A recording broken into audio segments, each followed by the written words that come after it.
शाला पुष्पहार अर्पण करायचा आहे. गणपती बाप्पा मंगल मूर्ती, उंदीर मामा की. दीप प्रज्वलन सुद्धा करायचं आहे.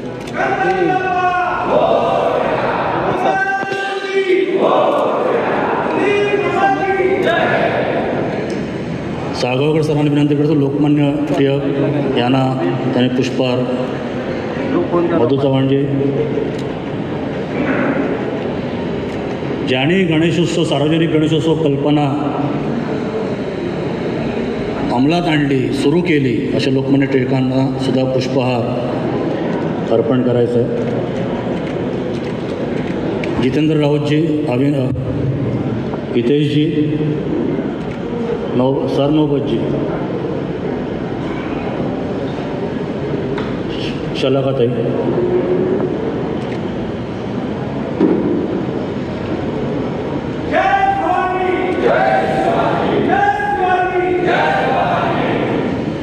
छत्रपती शिवाजी महाराज की, छत्रपती संभाजी महाराज की. गणपती बाप्पा मंगल मूर्ती.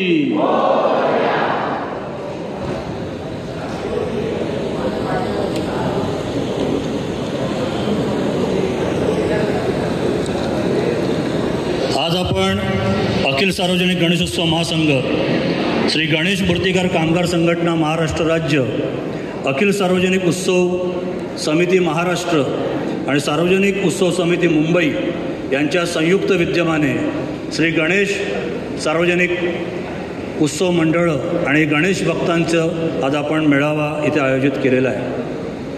ह्या मेळाव्यामध्ये जे आपलं ब्रीदवाक्य आहे, मूर्ती घडू आणि भक्ती जपू, तर त्या उद्देशाने आजचा हा मेळावा आपण आयोजित केलेला आहे.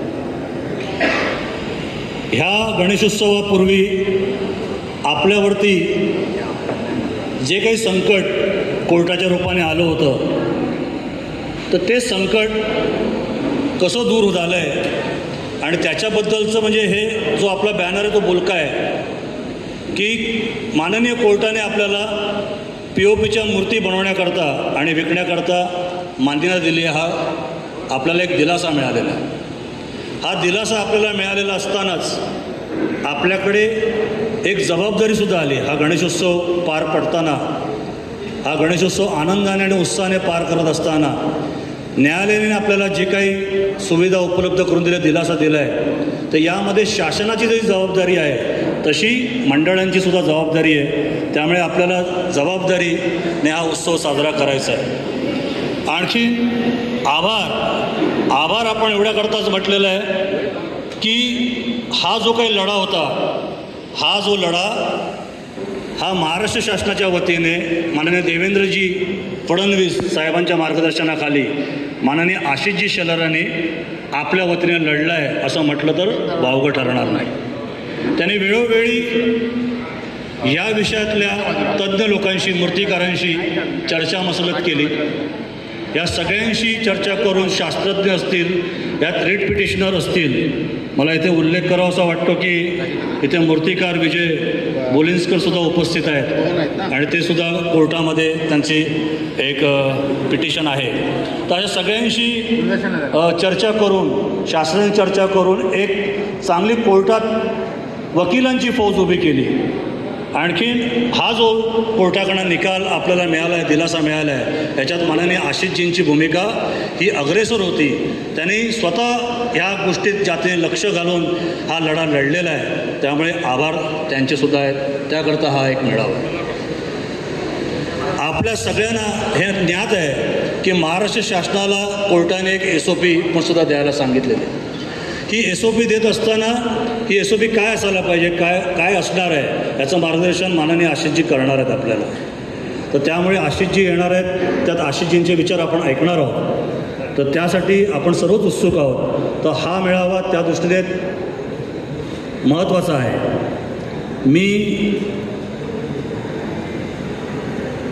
श्री गणेश मूर्तिकार कामगार संघटना महाराष्ट्र राज्य याचे अध्यक्ष प्रशांत देसाई इथे उपस्थित आहेत, मी त्यांना विनंती करतो की आपण आजच्या मेळाव्याला संबोधित करावं.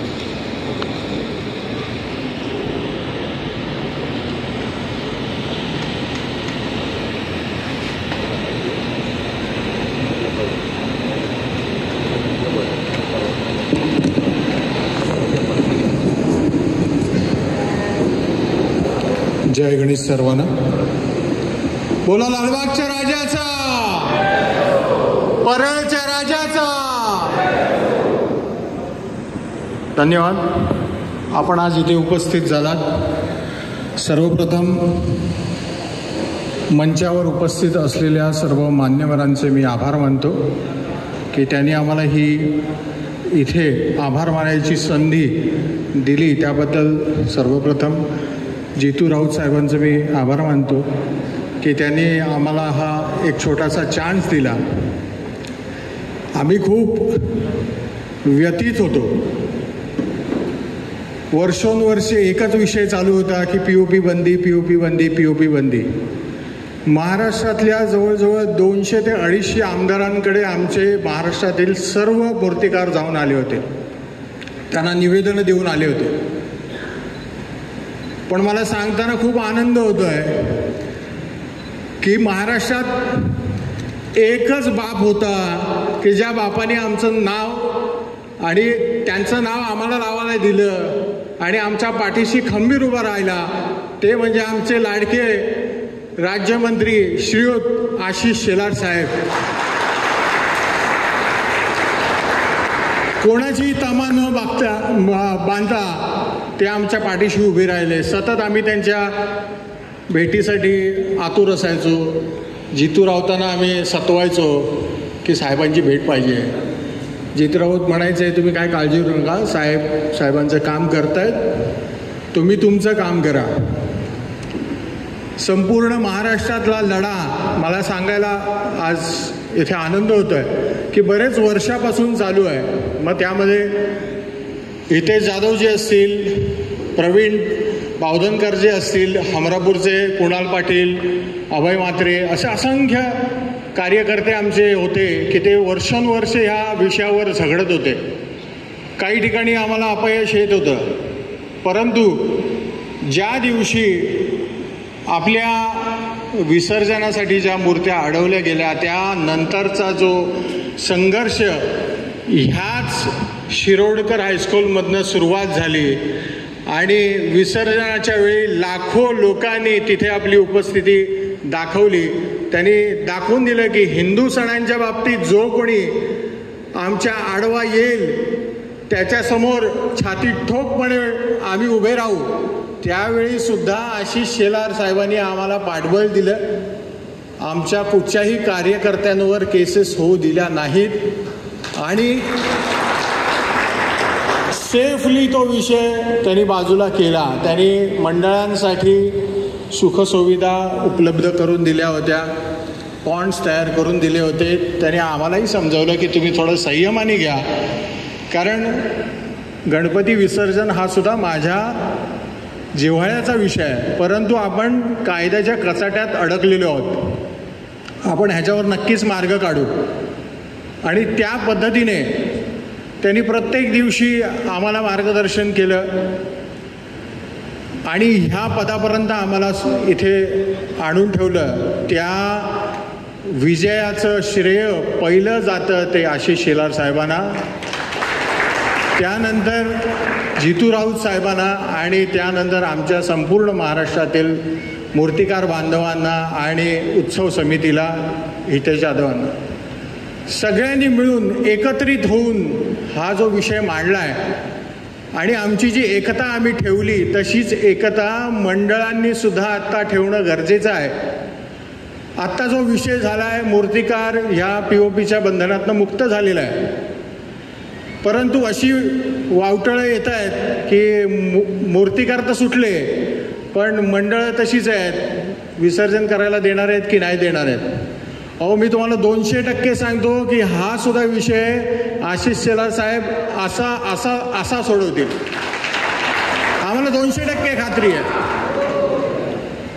कारण ज्या पद्धतीने आज 10-12 वर्ष हा विषय आम्ही हाताळत होतो, आम्ही ऐकत होतो, आम्ही तर खूप लेट या विषयामध्ये एंटर झालो, परंतु गेल्या 4 ते 5 महिन्यात हा अत्यंत कमी वेळात जो विषय हाताळला आहे साहेबांनी आणि त्यातनं मूर्तिकारांना मुक्ती दिली आहे, त्याबद्दल आम्ही त्यांचे ऋण कधीच विसरू शकणार नाही.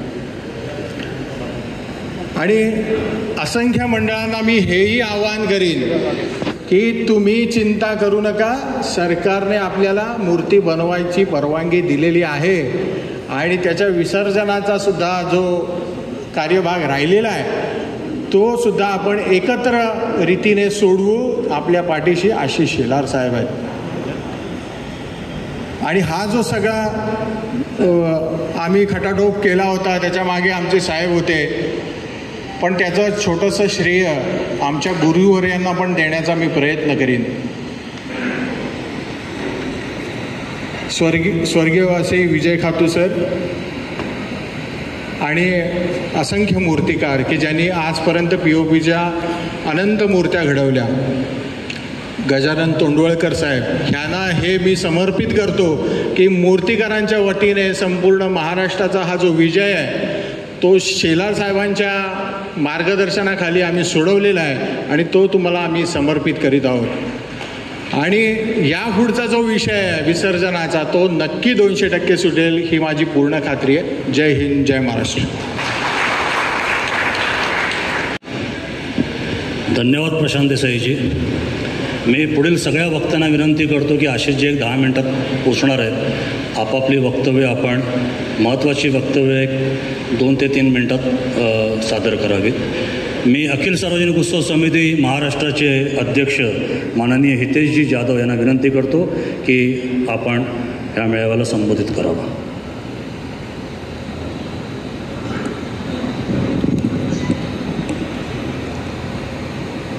गणपती बाप्पा मोरया.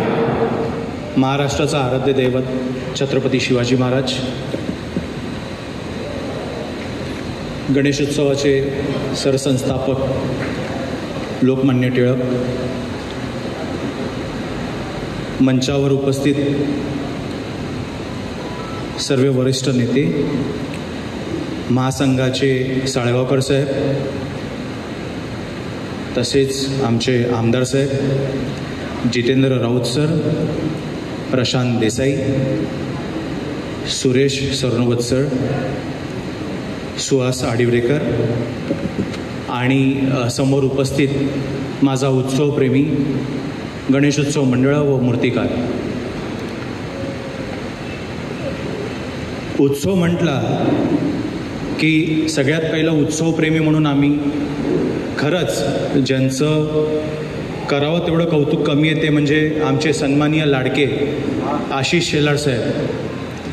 उत्सवप्रेमी माणूस या महाराष्ट्रामध्ये जर कोणी बघितला असेल तर तो खरंच आमचे शेलार साहेब आहेत. कारण की ज्या वेळेला उत्सवाची सुरुवात म्हणजे दहीहंडीची सुरुवात झाली, हा दहीहंडीसुद्धा कायद्याच्या कचाट्यात असाच सापडला होता.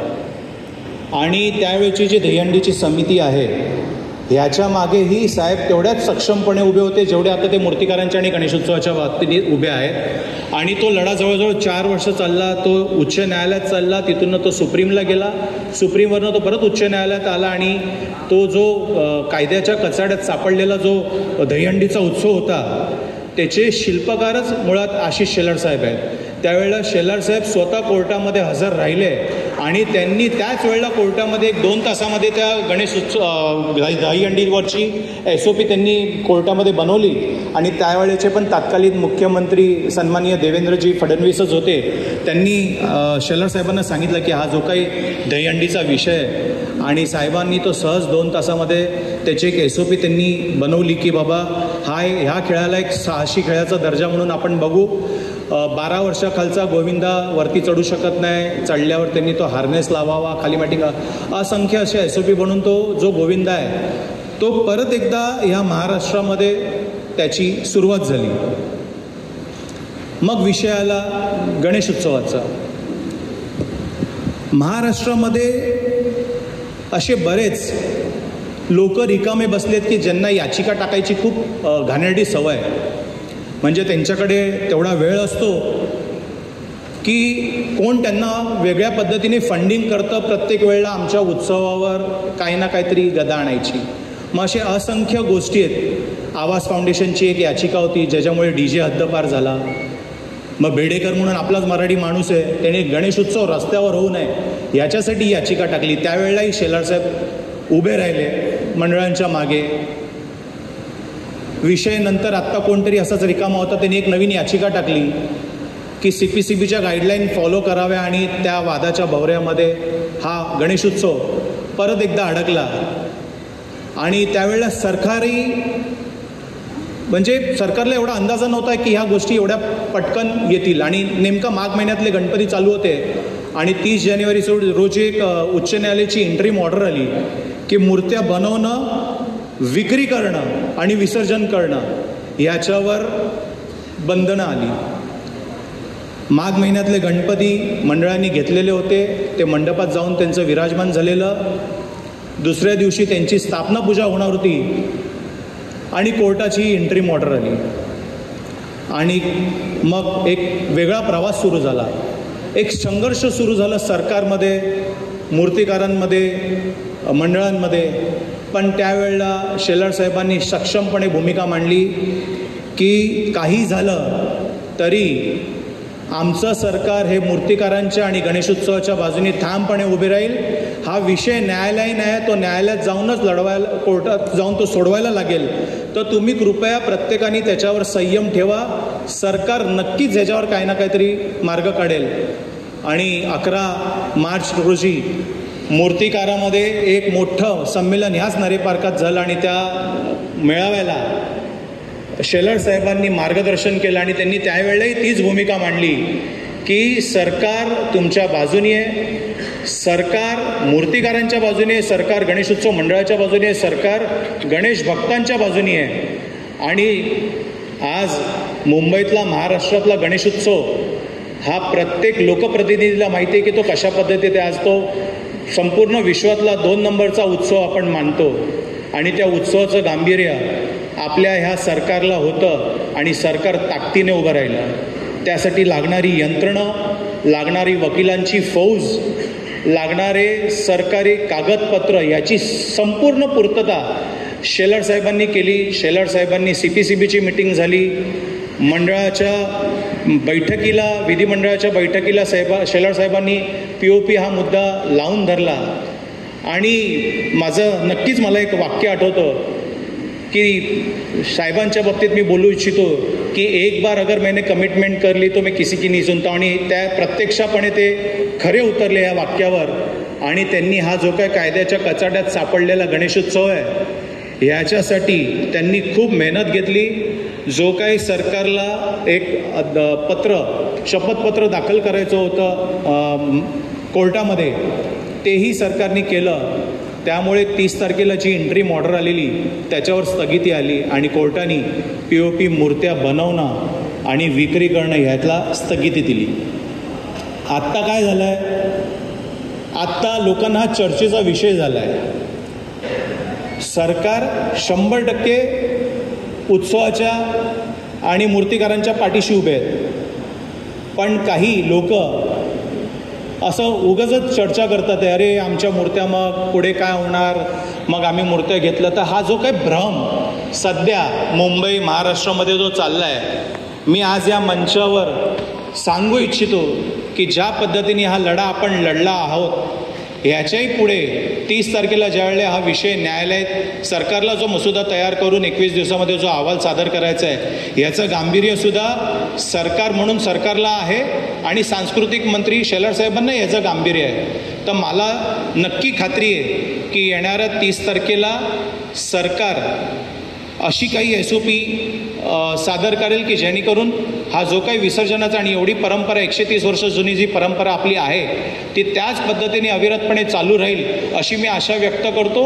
आणि मी माझे 2 शब्द संपवतो. जय हिंद, जय महाराष्ट्र. धन्यवाद हितेशजी. विसर्जनसुद्धा जबाबदारीने पार पडलं जाईल. गणपती बाप्पा. मी अखिल सार्वजनिक गणेशोत्सव महासंघाचे आमचे प्रमुख कार्यवाह सुरेश सरनोबतजी यांना विनंती करतो की त्यांनी त्यांचं मनोगत 2 मिनिटात ठेवा.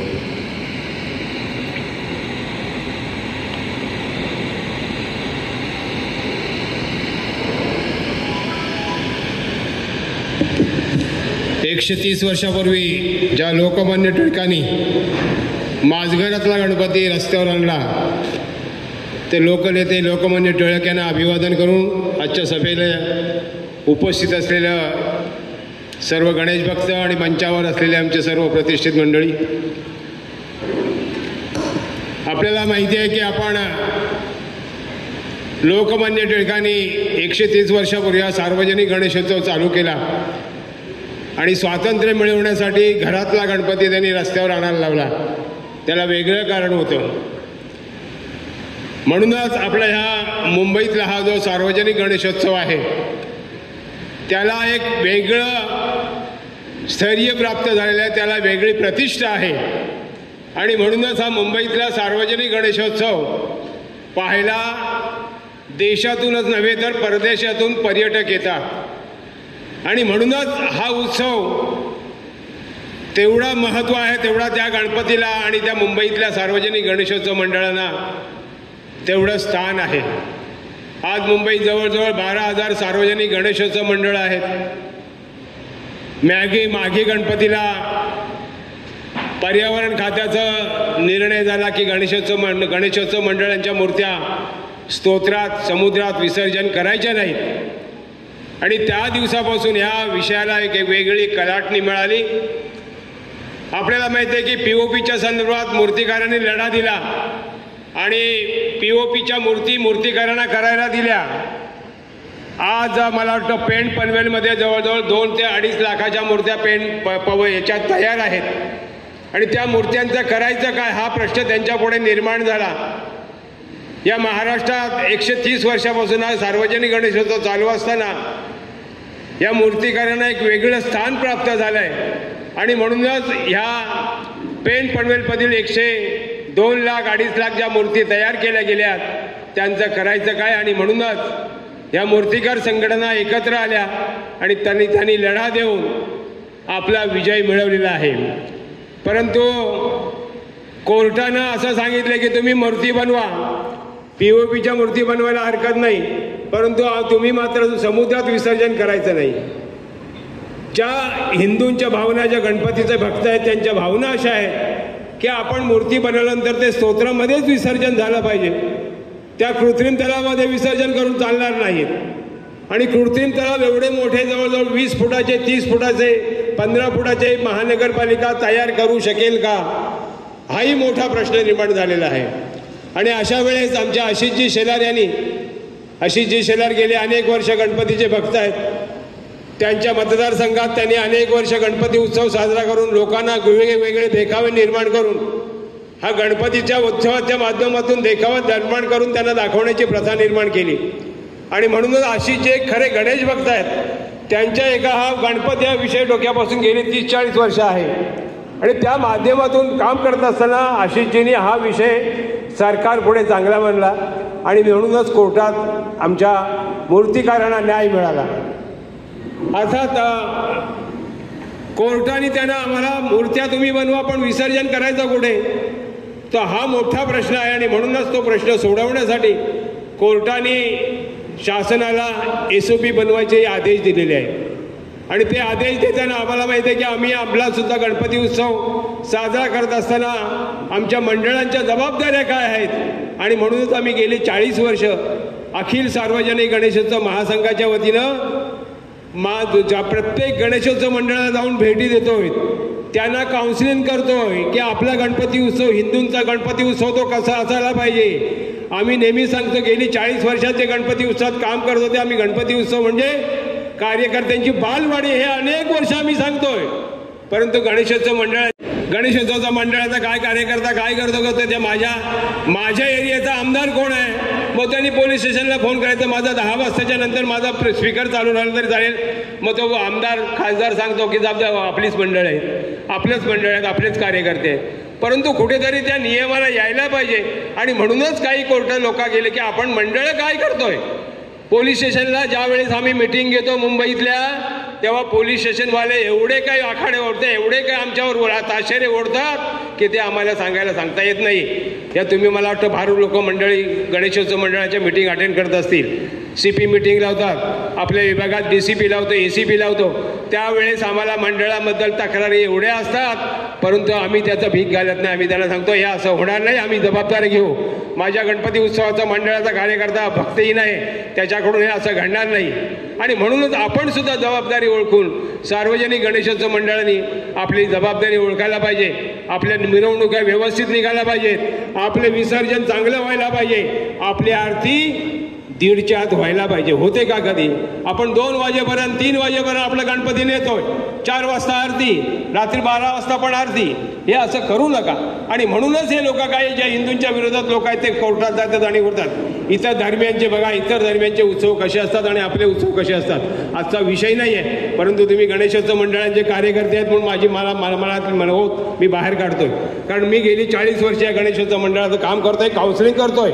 आपल्या मंडळातल्या मुंबईतल्या मंडळांना सगळीच दोषी मंडळ नाही आहे. बरेचशा मंडळांनी मला आठवत आहे की काही व्यायामशाळा चालल्या आहेत, काही फिजिओथेरपी सेंटर आहेत, काही मेडिकल सेंटर्स आहेत, काहींच्या ॲम्ब्युलन्स आहेत. अशीही कामं करणार आहेत. ज्यावेळेस खिलारीला आणि लातूरला जेव्हा भूकंप झाला तेव्हा पहिली मदत कोणी केली असेल तर मुंबईतल्या सार्वजनिक गणेशोत्सव मंडळाने केलं आहे. रक्तदान जेव्हा पाहिजे असतं तर कोण करतं? फक्त सार्वजनिक गणेशोत्सव मंडळाचे कार्यकर्ते रक्तदान करतात. आणि ज्या वेळेस रक्ताचा तुटवडा होईल त्यावेळेस मुंबई महानगरपालिकेला रक्त पुरवठा करत असतात. ही अशी कारणं आहेत. परंतु आपण सुद्धा जबाबदारी, म्हणूनच आमच्या बोर्डावर लिहिलं आहे की दिलासा तर मिळाला आहे आणि त्याच्यावर जबाबदारी पण आपली आहे. आणि मग आभार सुद्धा आम्ही मानणार आहोत. परंतु आपण गणेशोत्सव मंडळाला सुद्धा आणि मूर्तिकारांनी सुद्धा त्याच्यात करायला पाहिजे की मूर्तिकारांना सुद्धा मी विनंती करेन की आपण मूर्ती बनवताना आमच्या मंडळाला परवडेल अशी मूर्ती करा. त्याची कॉस्ट सुद्धा थोडीशी काहीतरी परवडेल अशी करा. नाहीतर 6-6 महिने मग मूर्तिकारांचे पैसे मिळत नाहीत, मग मूर्तिकारांना त्यांच्याकडे जावं लागतं. परंतु म्हणूनही मी मूर्तिकारांना सांगतो की सरकार काही देत आहे म्हणून आम्ही काही बनवायचं ही व्हायला नको. मी एक कार्यकर्ता म्हणून माझ्या मनातला ओढतो मी उचलोय आणि तुम्ही असं म्हणू नका काहीतरी हा विरोधात बोलतोय. असं काही नाही. आम्ही 40 वर्ष गणपती उत्सवात काम करतोय. हे मूर्तिकार बनतात, मूर्त्या बनवतात आणि तुम्ही मंडळाने घेऊन जा. आता मला दुसरंही सांगायचं की मूर्तिकारांनी ज्यावेळेस मूर्त्या बनवतात त्यावेळेस त्यांनी त्यांच्या पोलीस स्टेशनला तिथल्या ट्रॅफिकवाल्यांना कळवलं पाहिजे की ह्या मंडळाची मूर्ती अमुक दिवशी जाणार आहे, म्हणजे ट्रॅफिकही होणार नाही. अशा वेळेला अशा काही गोष्टी आपण चांगल्या जबाबदारी ओळखून केल्या पाहिजेत. आणि एवढंच मला सांगायचं होतं, आशिषजी आणि सरकार हा प्रश्न सोडवणार. आमचं सार्वजनिक गणेशोत्सव विसर्जन ज्या दिमाखानं, ज्या मोठ्या उत्साहानं गुलाल उधळत होत होता त्याच उत्साहात गिरगाव चौपाटी, दादर चौपाटी, माहीम चौपाटी इथे होणार. यात कुठलाही फरक पडू आमच्या आशिषजी शेलार पडू देणार नाही ही मी स्वाती देतो आणि इथेच थांबतो. जय हिंद, जय महाराष्ट्र, जय गणेश. खरं तर आपल्यामध्ये 4:30 वाजल्यापासून आमचे नायगावचे लोकप्रिय आमदार कालिदासजी कोलमकरजी उपस्थित होते. आम्ही सुरुवातीला सुद्धा त्यांचं नाव घेतलं होतं, पण कालिदासजी आत्ता आपल्याबरोबर व्यासपीठावरती आहेत. त्यांचं आपण सगळ्यांनी स्वागत करूया. आमच्या सुरेश सरनोबत यांनी त्यातला मधला जो शब्द आहे जबाबदारी याच्यावरती वक्तव्य केलं. गणेशोत्सव मंडळ म्हणजे कार्यकर्त्यांची बालवाडी आहे. खूप चांगलं वाक्य आहे आणि ते खरंच आहे. आणि त्यामुळे जबाबदारी ओळखून राखू उत्सवाची शान, ठेवू हिंदुत्वाचे भान, या आशयानेच आम्ही गणेशोत्सव साजरा करू अशी आज आपण इकडनं जाताना, म्हणजे आपण दरवर्षी असं करतोच, काही एखाद दुसरं मंडळ तसं वागतं, परंतु आपण खरोखरच हिंदुत्वाचं भान ठेवू आणि उत्सवात साजरा करू. मी यापुढे आपले सार्वजनिक उत्सव समिती मुंबईचे अध्यक्ष अरुणजी दळवी यांना विनंती करतो की त्यांनी आपलं वक्तव्य ठेवू.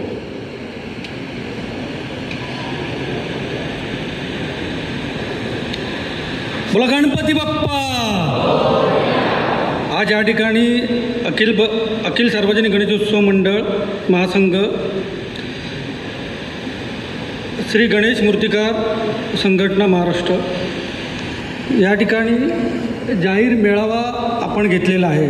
आणि या ठिकाणी व्यासपीठावर विभागीय आमदार कालिदासजी कोळंबकर, मुंबईचे संघटन मंत्री आमदार संजयजी उपाध्यायजी, महाराष्ट्राचे आमचे नेते माजी आमदार मधुजी चव्हाण, या जिल्ह्याच्या अध्यक्षा सौ शलाकाताई साळवी, तसेच अखिल सार्वजनिक गणेशोत्सव मंडळ महासंघाचे सरनोबतजी सुहासजी आडिवडेकर, जयेंद्र साळगावकरजी, श्री गणेश मूर्तिकार कामगार संघटनाचे अध्यक्ष जितेंद्रजी राऊत, अखिल सार्वजनिक उत्सव समितीचे हितेशजी जाधव आणि या ठिकाणी उपस्थित उत्सव मंडळाचे पदाधिकारी, कार्यकर्ता, बंधू आणि भगिनींनो, माझ्या आधीच्या वक्त्यांनी जे सांगितलं की सार्वजनिक उत्सव आणि त्यासाठी लढा देणारा मुंबईतला एकमेव नेता जो कोणी असेल तो म्हणजे आमचा लढवय्या ॲडव्होकेट आशिषजी शेलार. कारण हा गणपती उत्सवाचाच विषय नाही, या ठिकाणी असणारे दहीहंडीचा उत्सव असेल, साईबाबा उत्सवांचा विषय असेल, ज्या ज्या वेळेला सार्वजनिक याच्यावर अडचणी आल्या त्यावेळेला कायदेशीर लढा देऊन त्याच्यातनं मार्ग काढून, सत्ता असो नसो पण आता सत्ता आहे त्यामुळे समर्पक निर्णय, जनतेला अभिप्रेत असणारे निर्णय शासन दरबारी घेऊन या ठिकाणी चांगल्या प्रकारे उत्सव याच्यामध्ये साजरे झाले पाहिजेत, त्यासाठी जाणीवपूर्वक प्रयत्न करतात.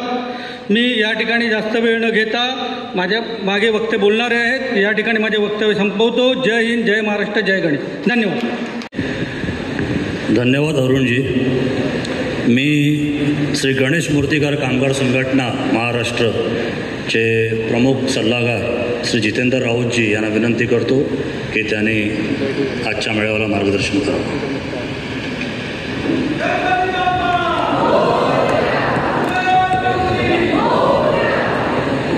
छत्रपती शिवरायांना मानाचा मुजरा करून मंचावर उपस्थित आमचे नेते आमदार संजयजी उपाध्याय, आमचे आमदार कालिदासजी कोळंबकर, आमचे भारतीय जनता पक्षाचे नेते मधुजी चव्हाण, जिल्हाध्यक्ष शलाकाताई साळवी, आमचे मूर्तिकार संघटनेचे हितेश जाधव, प्रशांत देसाई,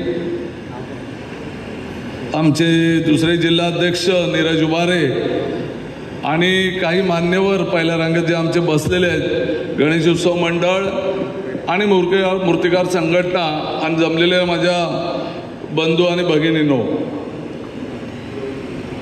आपण ज्या वेळेला हा काय लढा काय या 6-7 महिन्यातला लढा नव्हता की तो आशिषजींकडे आला आणि मग आपण त्याच्यावर तो गेल्या 5-6 वर्षापासून मूर्तिकार हा लढा घेऊन सरकार दरावर त्या वेळेचे जे मुख्यमंत्री होते यांच्यापर्यंत पोचत होते आणि त्यांना मदतीची साथ घालत होते.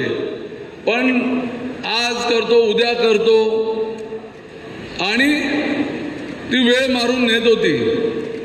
पण आताच आपल्या मूर्तिकार संघटनेने सगळ्यांनी सांगितलं की सरकार असो किंवा नसो, प्रत्येक सणाच्या मागे जो असा उभा राहिला तो आमचे भाजपचे नेते आणि आमचे मंत्री आशिष शेलार यांच्याच प्रयत्नामुळे आपण दहीहंडी उत्सव असून दे, गणपती उत्सव असून दे आणि मी आताच झालेली होळीचा सण असून दे, त्यावेळेला त्यांनी डिपार्टमेंटमध्ये सुद्धा ठामपणे भूमिका मांडली. कायदा सगळ्यांना सारखा असायला हवा, पण तो एकाच धर्मावर लादला जाऊ नये ही सुद्धा त्यांनी भूमिका मांडली. काही मूर्तिकार ज्यावेळेला आमचे राहुल घोणे असून दे, प्रशांत देसाई, हितेश जाधव आणि इतर काही संघटना माझ्याकडे आल्या आणि त्यांनी सांगितलं की आम्ही काही लोकांना म्हणजे मंत्र्यांकडे गेलो, काही नेत्यांकडे गेलो, त्या नेत्यांनी आम्हाला आश्वासनं दिली, पण आम्हाला एकच आशा आहे की ती आशिष शेलारांकडनं की ते आमच्या मागे ठामपणे उभे राहतील, आम्हाला त्यांची भेट करून द्या. त्यानंतर आम्ही सगळ्यांनी जाऊन आशिषजींची वेळ घेतली. आशिषजींनी त्यांचा विषय समजून घेतला, कारण हा विषय सुप्रीम कोर्टातून हायकोर्टात आलेला. म्हणजे सुप्रीम कोर्टाने जो हायकोर्टाची भूमिका आहे ती बरोबर आहे असा निर्णय दिल्यानंतर तो हायकोर्टात तुम्ही या विषयावर बोला. मग हायकोर्टात बोलते आपल्याला कायदेशीर लढाई लढली पाहिजे आणि त्यासाठी नुसतं आपण भावनिक होऊन चालणार नाही. त्यासाठी आपल्याला कायद्यात त्यांचा जो हायकोर्टाचा निर्णय आहे आणि POP मुळे होणारा पीओपीमुळे काय नुकसान होतं की समुद्र किंवा नद्या हे फक्त पीओपीमुळे खराब होतात काय, तर या संदर्भात आपण त्या संदर्भात आपण अभ्यास केला पाहिजे. काही आमचे शास्त्रज्ञ मित्र आमच्या सोबतीला आले. त्यानंतर आशिषजींनी आय टी डिपार्टमेंट जे त्यांच्या अंडर येतं त्या डिपार्टमेंटच्या लोकांना याची एक कमिटी बनवून याचा अभ्यास करायला सांगितला. आणि तो अभ्यास चालू असतेवेळीच महाराष्ट्रातून सर्व जिल्ह्यातून काही मूर्तिकार अचानक नरे पार्कला येऊन थडकले आणि त्यांच्यानी सांगितलं की आमच्यावर आता उपासमारीची वेळ आली, आम्ही करायचं काय. मग आशिषजींनी त्यावेळेला असं मत मांडलं, मी तुमच्या त्या सभेला येईन, तुमचं म्हणणं ऐकीन, त्यावर सोल्युशन पण काढण्याचा प्रयत्न करीन, पण ते आंदोलन न होता तो मेळावा झाला पाहिजे. आणि आमच्या मूर्तिकार मित्रांनी या आशिषजींचं म्हणणं मान्य केलं आणि मेळावा झाला. आणि त्या नरे पार्कच्या मेळाव्यात ज्यावेळेला आशिषजींनी मेळाव्याला येण्याच्या अगोदर आम्ही सगळे संभ्रमात होतो की आता ते काय करणार आहेत. पण त्यांनी म्हणजे आमचा नेता हा किती अभ्यासू आहे हे त्यावरनं आम्हाला कळते की ज्या वेळेला ते आमच्या मेळाव्याला आले त्या मेळाव्यात त्यांनी सांगितलं की तुम्ही जो लढा लढत आहात पण तो लढा फक्त एका बाजूने लढला जात आहे. पीओपी विरोध करणारी लोकही हायकोर्टात जात आहे, पण पीओपी मुळे नुकसान नाही होत आणि त्यामुळे गणपती विसर्जन केल्यामुळे सुद्धा नुकसान नाही होत. हा विषय आजपर्यंत आपण कोणी मांडला नव्हता. मग आशिषजींनी आपले शास्त्रज्ञ काकोडकर साहेब यांच्या अध्यक्षतेखाली एक कमिटी नेमली आणि ती कमिटी कोर्टात आपला विषय त्यांच्यानी मांडला. त्यांच्यानी असं सांगितलं की आम्ही पीओपी संदर्भात जो काही त्याच्या विरोधाच्या याचिका आल्या आहेत पण आम्हाला अभ्यास करायचा आहे आणि आम्हाला तेवढा वेळ द्या. आणि कोर्टाने आपलं ते म्हणणं मांडलं. आणि त्यावेळेला कोर्टात ज्यावेळेला मूर्तिकार म्हणाले ठीक आहे साहेब, वेगवेगळे जिल्ह्यातले मूर्तिकारांसोबत काही वकील आम्हाला मदत करतात आहे, पण एक कोणतरी नामवंत वकील आम्हाला पाहिजे. साहेबांनी त्याच वेळेला प्रश्न केला की तुम्हाला कोण हवं आहे, तुम्ही मला नाव सांगा, त्या वकिलाला मी करतो. आणि आम्ही सगळे हितेश होता, आमचे देसाई होते, राहुल गोंडे होते, अजून इतर काही मूर्तिकार होते. त्यावेळेला साहेबांनी यांच्या सांगितलं की आम्हाला उदय वारुंजीकर म्हणून वकील द्या. 1 सेकंदमध्ये साहेबांनी होकार दिला आणि त्यांनी उदय वारुंजीकरांना सांगितलं की तुम्ही हा लढा मूर्तिकारांच्या वतीने हायकोर्टात लढला पाहिजे. तुम्हाला जी सरकारी मदत आणि आमच्याकडनं काही शास्त्रज्ञांची जे म्हणणं मांडलंय ते म्हणणं आपण कोर्टात मांडू आणि त्यावर आपण तुम्हाला मदत करू. पण तुम्ही मूर्तिकारांच्या माननीय आपले नेते आशिषजी शेलार यांचं आगमन झालेलं आहे. बोला गणपती बाप्पा, मंगल मूर्ती. आशिषजी आप आगे बढ़ो, अरे आशिषजी आप आगे बढ़ो.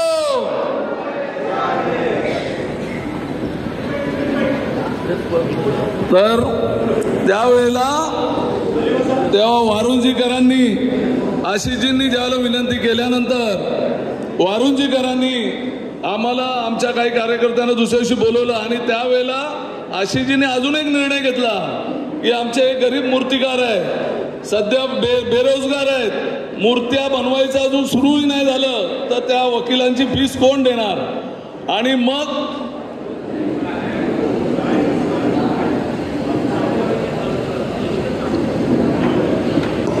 5 मिनिटं थांबूया.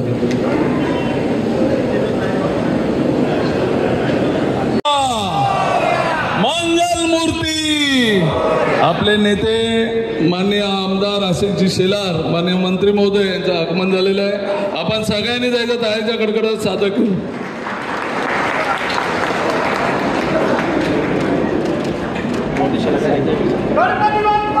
मोरया मोरया.